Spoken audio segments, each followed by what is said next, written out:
Hey there, you just clicked on First Down Punts. Nice move. This is a podcast about football and how it relates to fantasy football. Hope you like what you hear. We're going to get this thing started. Let's get crazy. And welcome in to another episode of First Down Punts. I'm your host, Coach Chris, and today we're going to be going over our injury news and waiver moves for following week 3 going into week 4. A couple things to note before we get started. A reminder that the bye weeks start in week 5. So go ahead and look ahead at your roster. Maybe you need to make a move early before somebody else grabs a guy off the waiver. And then today it came out that Jackson Dart will be replacing Russell Wilson as a starter for the New York Giants. I think it's about time. I think 0-3 is far enough. You've seen Russ throw 3 passes at the damn 2 or 3 passes at the damn goalpost, especially on 4th down, and not even give a player a chance to try to score to win the game is a little ridiculous. And I think it was time. I think we all knew it was time watching it. Yeah, the big game against Dallas. I got news for you. Everybody does good against Dallas. Look at Caleb Williams this week. We'll get into that, though, when we get into our Week 3 review video, which will be coming out tomorrow evening. Hopefully sooner than that, but possibly tomorrow evening at the latest. So as far as injury news goes, we got a lot, man. There was a lot of people get banged up this weekend, and we're going to just start listing off guys, starting with Terry McLaurin, wide receiver for the Commanders. He has a quad injury. There's no update as of now other than he's getting more tests, but I'm expecting him to be out this week. CeeDee Lamb, wide receiver for the Cowboys. He's got an ankle injury. He is already going to be out almost guaranteed 2 weeks and possibly up to 4. I doubt he's going to go on IR, but it's still a possibility. I think they're going to hope he gets back on the field after 2 to 3 weeks and not need an IR stint. So James Conner, unfortunately, James Conner has a broken ankle and will be out for the season, could be out for the career. He's a older back, and with a broken ankle, it's going to be hard to come back from. We'll see if he can do it, but right now he's out for the season, which Trey Benson's a hot topic in the waiver ad. So Nick Bosa, he tore his ACL for the 49ers. He will be placed on IR and out for the season. Najee Harris, he tore his Achilles, non-contact injury, just planted to take off after the ball was hiked, collapsed immediately. It has been confirmed he has a torn Achilles, and he is out for the season. So a couple of those running backs. Omarion Hampton obviously gets a bump in his value. Mike Evans has a low-grade hamstring injury, which is better than the one he had last year. It is possible 1 to 2 weeks, possible 2 to 3 weeks. I'm guessing it's going to be, being he's an older player, they want to make sure they have him for the rest of the season. I'm guessing they keep him out at least 2 weeks and probably 3, which gives a bump to some other players on that team. Sauce Gardner, I forget what Sauce Gardner did, but I don't think it's anything serious. I think he'll be all right to be playing this week. I wrote it down because I seen he left the game and wasn't returning. Derek Stingley, cornerback for the Texans, he's got an abdominal injury. Waiting to see on the severity and the extent of how long he'll be out. But the cornerback for the Texans, so that hurts their defense. And it showed up against Jacksonville. Good Lord. I don't even know what to say about that. Quincy Williams, he's got for the Jets, he's got a shoulder injury, as well as Diami Brown has a shoulder for the Jags, the wide receiver for the Jags. So we'll talk about that in the waivers. Michael Mayer, tight end for the Raiders, the backup tight end for the Raiders, has a concussion. We'll see. He'll probably be out this week, and we'll see where it goes from there. Lane Johnson had a neck injury to tackle for the Eagles. Still waiting to get more updates on those, but something to pay attention to. Could affect that run game, could affect that pass game, although the Eagles looked good coming back and winning the game against the Rams. So Colston Loveland had a hip injury. He's a guy that was starting to get involved, called a 31-yard pass and got injured on the play.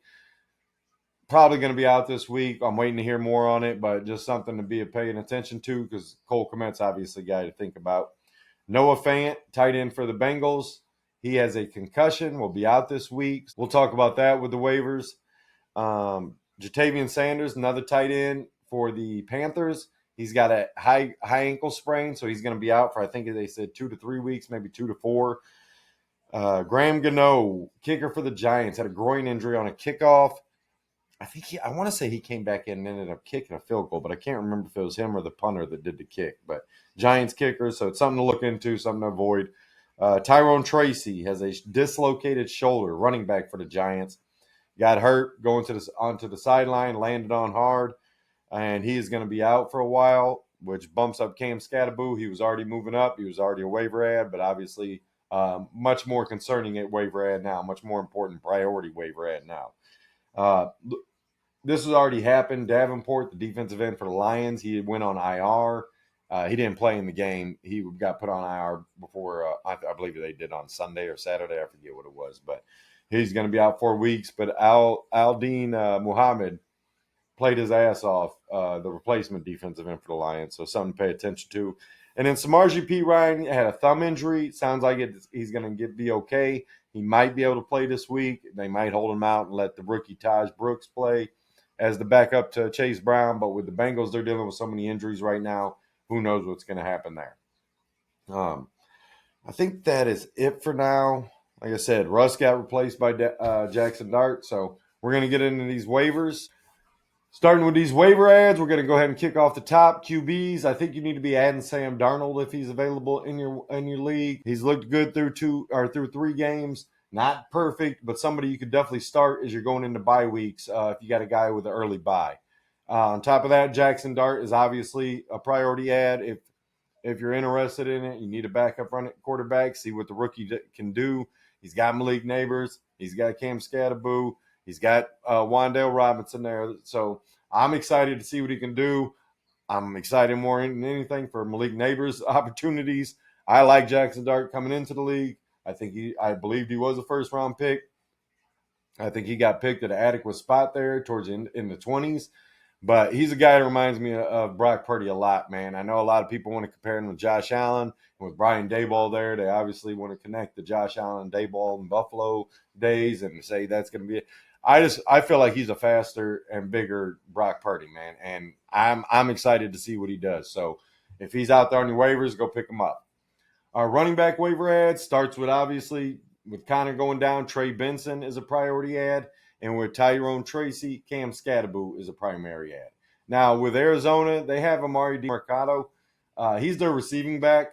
He will be involved. He's like a lower priority on the waiver ad, but he's a guy to take a chance on if you're in need of running backs right now. He could come in and be that third down, a pass game running back, and be worthy of getting a start, man, during these bye weeks. So, and while James Conner's out for the season, you don't know what's going to happen over the course of the season. He's a guy that, all right, you missed out on Benson. He was already on somebody's roster. Maybe you can get DiMercato and end up getting a guy who scores more points than Benson over the course of the season. Cam Skattebo, like I said, obviously an ad with Tyrone Tracy going down. But on top of that, Devin Singletary, the guy that was a starter going into the last season before Tyrone Tracy ended up taking over midway through the season. He's still there. He's doing kick returns. He came in for a handful of carries after Tracy went down. It was mainly Skattebo, but Singletary is still there, so he's a guy to keep in mind. Justice Hill, the backup in Baltimore.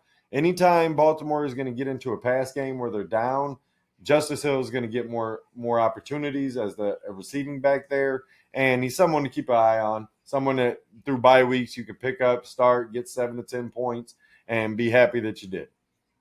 Ollie Gordon, we've talked about him a lot in the offseason, a lot coming into the season. Like I said, last week I dropped him and then ended up picking him right back up after he comes in and gets a touchdown.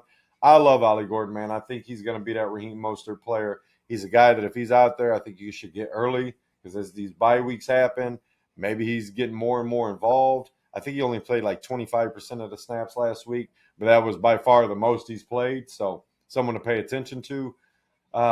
Tajay Spears, he's got one more week on IR, then he could be back for the Titans. That could cut into Tony Pollard's carries, but he is more of the receiving back. So he's a guy that could come out there and help that pass game and get involved as soon as he's back. DJ Giddens, the backup in Indianapolis, as many carries as Jonathan Taylor is getting. You don't want to wish injury on people, but it's always a possibility with the more opportunities.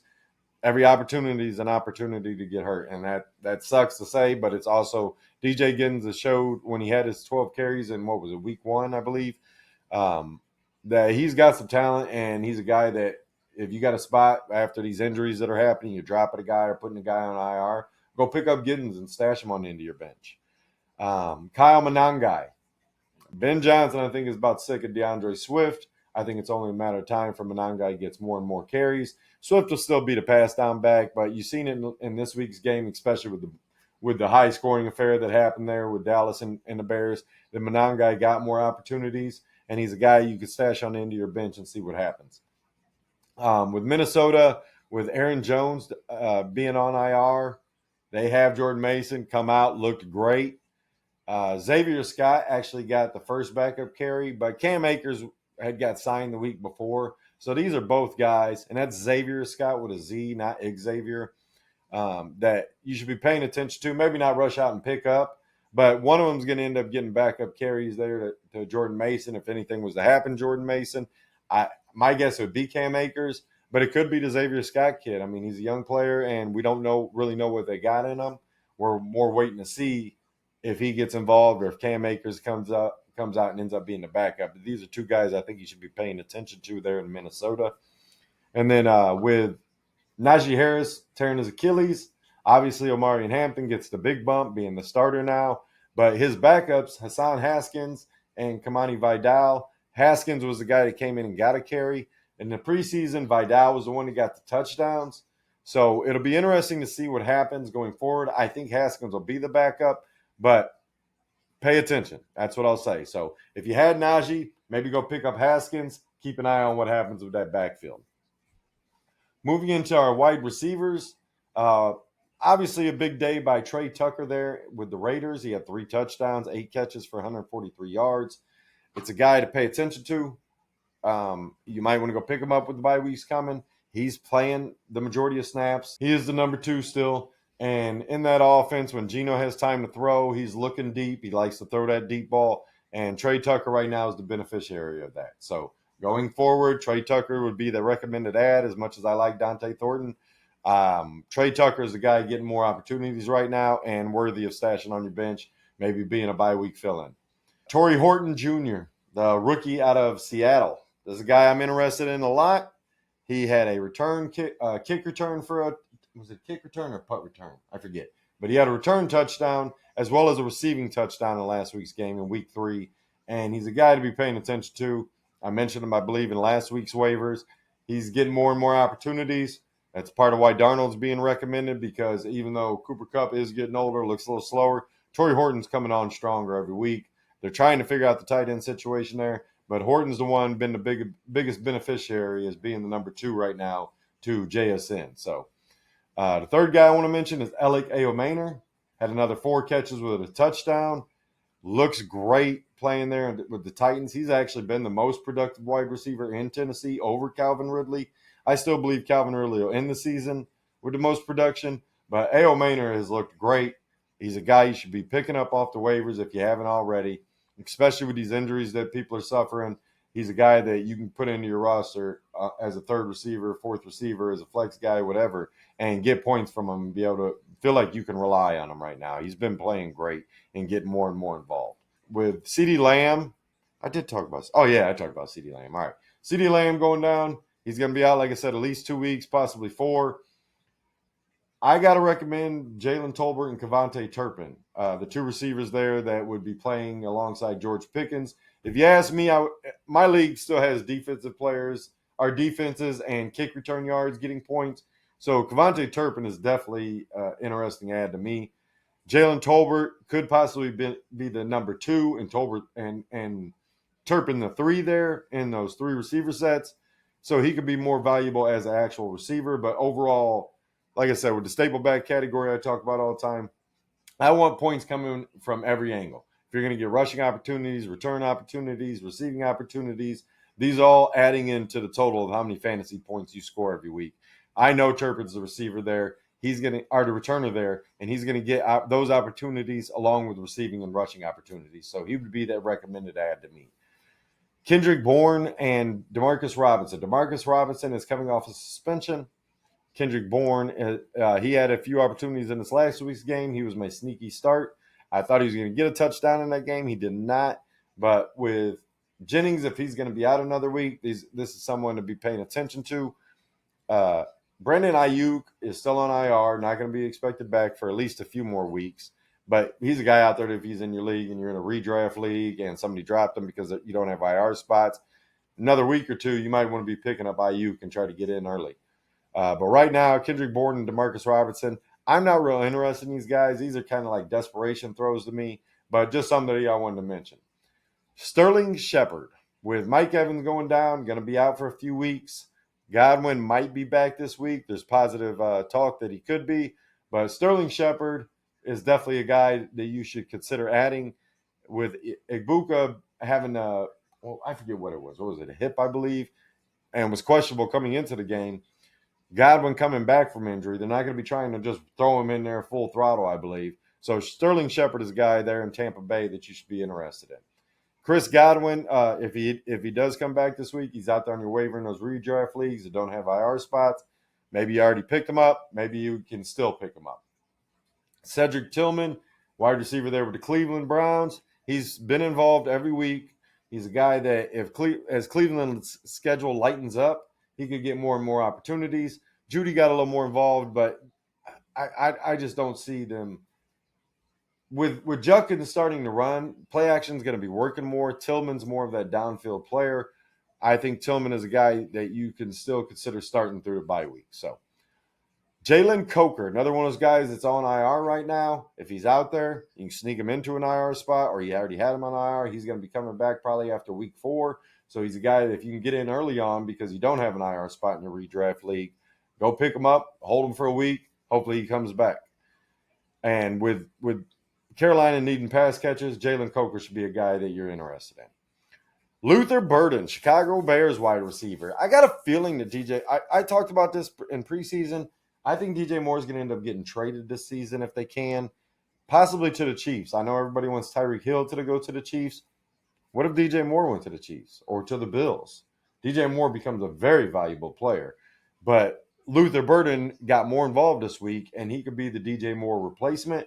If that's the case, get in early, pick up Luther Burden now, and with Loveland going out, he can get more opportunities in the slot. He's just a guy that I think you should be looking into picking up right now. Even if you wait another week, see what happens. If he burst off, he had 103 yards and a touchdown this week on 3 catches. So if you could get in right now, I'm sure a lot of people are putting in waiver claims for him. Get in early. Now that he's starting to be involved, and the possibility of DJ Moore being moved is still possible, guys. I know DJ Moore had a good game this past week, nothing dominant or anything, but they got a lot of pass catches. They could use some defense right now with the injuries they're suffering. Maybe they make a trade where they trade DJ Moore for a defensive player, or they trade him for a pick for next year to continue to build this team for Ben Johnson and Caleb Williams. But just a guy I think you should be picking up Luther Burden right now. Another guy I think you should be picking up is Calvin Austin III. I wasn't big on him coming into the season, but he's been involved enough every week that as bye weeks approach, he's kind of playing like a little Randall Cobb mode for Aaron Rodgers there in Pittsburgh. And if that's the case, and Aaron Rodgers is getting a good chemistry with him, he's going to be a guy that's going to be involved all season. He's the number 2 there with Metcalf being the number 1. They like to use those 2 and 3 tight end sets. But Calvin Austin has been involved every week, and he's a guy you might want to consider. Matthew Golden, the rookie in Green Bay, with Jaden Reed. I mentioned him last week. I'm just mentioning him again. Jaden Reed being on IR. Christian Watson not back yet. Wick's not really stepping up. Matthew Golden is a guy that's getting involved now that you should be grabbing now and hoping that he grows into more and more as the season progresses. Christian Watson, a guy I do want to mention. It sounds like he's going to make it back at some point this season. If you have an extra IR spot, go pick him up and throw him in there. And wait to see, hey, man, if the news is positive, he comes back from that torn, what was it, ACL, I believe, possibly an ACL and MCL. I'd have to go back and look exactly what the injury was. But he's a guy that Green Bay needs pass catchers. It was obvious against Cleveland. Great job by Cleveland last week. Romeo Doubs is still a guy I would be picking up first, but Matthew Golden would be second. And then Christian Watson is just a guy to consider throwing in an IR spot and seeing what happens. Luke McCaffrey. He caught a touchdown last week after McLaurin went out. If he's going to be the number 2 with Debo playing the number 1 role while McLaurin's out for a week, hey, he could be a spot start. Maybe you had McLaurin. Go pick up McCaffrey and just spot start him, see what happens. Mariota served well, so even if Jaden Daniels doesn't come back this week, Mariota did a good job moving the ball, moving the offense, and I believe that McCaffrey could be involved this week, and any week that McLaurin's out, he could be playing that number 2 role and getting some catches. Christian Kirk for Houston. I still think you should be picking up Jaden Higgins as well, or just stashing Jaden Higgins on your bench. But Christian Kirk, if Houston can get going, man, I mean, this is the biggest concern right now. Can Houston's pass game get going? I think there's over the course of the season, they're going to be fine. But being able to draw guys open is important, and this OC is just not doing it right now there in Houston. And it's hard for me to recommend even picking up Christian Kirk, but he was involved first game back. If they're going to continue to keep him involved and not let the rookies play, personally, I think you should be letting the rookies play there in Houston, let them develop, and just say, Kirk, you're going to get out there, you're going to get some opportunities, but these guys are too. But right now, they need continuity, and they need some people that they can count on. So I got a feeling that Christian Kirk's going to get involved right now in the first few weeks here, and someone that you could throw on your roster and use as a bye week filler. And then the last guy, Parker Washington. Diami Brown, wide receiver for the Jags, went out. Travis Hunter's being used on defense a lot. And if Parker Washington's going to be that number 2 while Hunter's on defense and stuff and getting rest, Parker Washington is going to be valuable. Brenton Strange is still out there getting catches. BTJ, the same with I'm talking about with Houston. Some of these play calls, man, I just don't know what they're doing in Jacksonville. You got talented receivers. You need to be using them. And I got to believe that they're going to continue to do that. But Parker Washington is a guy that you could probably pick up here over in the next week or two and get some spot starts out of his bye week start to happen. So moving on to tight ends, the main one I want to talk about, Isaiah Likely. He is coming off an injury. There was a chance he was going to be back this week. I mentioned in last week's episode. Same thing this week. Pick him up. Mark Andrews had a great game. I think it was almost like he was like, yeah, right, Likely, you're not coming to take my spot. I'm going to have to start playing better. But Isaiah Likely is still a guy to consider. They use him. They like him. I'm not rushing out to pick up Isaiah Likely, though. That's why I want to talk about him first, because as long as Andrews is there, Likely's value is diminished. I don't believe he's going to be a guy you could start every week. I think it's more about you're stashing him, and if something happens to Andrews or Andrews just fades away, Likely takes over. So I'm not rushing out to pick up Isaiah Likely. He's just a guy that I know a lot. I like him as a player, but as long as Andrews has been there, he's never been the guy to take over. It's never where he's the main guy that Lamar goes to at tight end. He's usually just a random play here and there. Talented kid, shows up, but when Mark Andrews is on the field, he doesn't get as many opportunities. So I'm not rushing out to pick him up, but he's a guy that you can still consider if you're really bad at tight end. The main guy I want to pick up right now is Cole Kmet. If Loveland is going to be down, Cole Kmet is going to be valuable. And that's the facts about it. I just picked him up in my league. I'm kind of playing waiver moves for a tight end spot until George Kittle gets back. So first week it was Jonnu Smith. The next week I started Cade Otton because I believed he was going to get a lot of opportunities with those receivers banged up. He did not. I don't think a tight end got an opportunity, a target in that game, which was surprising to me because Baker has no problem throwing his tight ends usually. I got a 0 from him and was quite upset about it. But moving on, I think Cole Kmet is going to get involved. I like Cole Kmet, always have. Think he's a really good player. Was confused why they drafted Loveland. I know the kid's talented, but he's more of a big slot than he is an inline tight end. And that's why I felt like Cole Kmet was still going to be on the field a lot. That's been the situation. Now with Loveland out, it should only create more opportunities for Cole Kmet, but as well as Luther Burden. So I'm not expecting him to come out and get 8 to 10 catches a game, but I think Cole Kmet will be the tight end target going forward until Loveland is back. So guy to consider picking up if you need tight end help. Colston Loveland, some guys might have dropped him. Like I said, I think he's going to be more and more involved as the season progresses. So if somebody drops him, maybe go pick him up. Maybe go stash him on your bench. You can just keep them there because you got an extra spot and they don't. They need a tight end this week. They don't have an extra bench spot. They're already dealing with injuries. This guy might get dropped while we're talking about Colston Loveland. And if he is, maybe go pick him up. If you got the depth to be able to put him on there, on your bench spot, fine. I also believe he's a guy that you could drop and deal with the loss of him for the first few weeks and hope nobody picks him up till he's back or he's getting more involved, and then you can go swooping back up off the waivers. But if you need a tight end, Colston Loveland's not your guy right now. Hunter Henry had a huge day, had 2 touchdowns. I'm putting him on here because he's probably on most waivers in those shallower leagues. In a super flex deep league, he's on somebody's roster. But he's a guy, like I said last week, this is going to happen. Last week it was Austin Hooper. This week it's Hunter Henry. Next week, none of the tight ends will do anything, and you'll just be pissed off because you keep doing it. But you can't ignore a 2-touchdown game from a tight end. That's all there is to it. With the Noah Fant injury, Mike Gesicki becomes a possible start again, although Drew Sample was the one that got the touchdown from Browning. So you never know what's going to happen in Cincinnati. That's why I was saying bench all the tight ends, because until they figure out what they want to do or give us a determining factor where, all right, this guy's playing 75, 80% of the snaps and getting 75, 80% of the tight end targets, it's hard to trust any of the tight ends. But Mike Gesicki is a guy that could be a valuable tight end start here over the next couple of weeks while Fant's out with the concussion. And then the last guy I want to talk about is Oronde Gadsden. Will Dissly was out for the Chargers this week. Gadsden got the start after being, or didn't get the start, but was active this week after being inactive the first 2 weeks, and actually had a good day.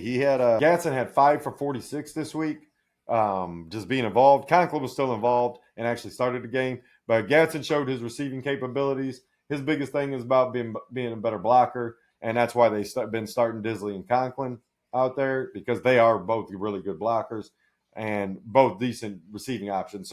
And with the receiving options, the receiver that the Chargers have, they haven't really needed them a lot. But Gadsden came out there and got some opportunities, got some catches, went 5 for 46. I think he had 7 targets. So he's definitely a guy to be paying attention to. I almost think about picking him up instead of Cole Kmet, but I'll have to see what happens if Dissly's going to play. If he is, probably not a guy I want to pick up. If he isn't, then maybe I sneak Gadsden in there at the end of the week, and he's my starter this week. As I try to figure out my tight end spot until Kittle gets back. And then the last couple plays, a couple defenses and a couple kickers.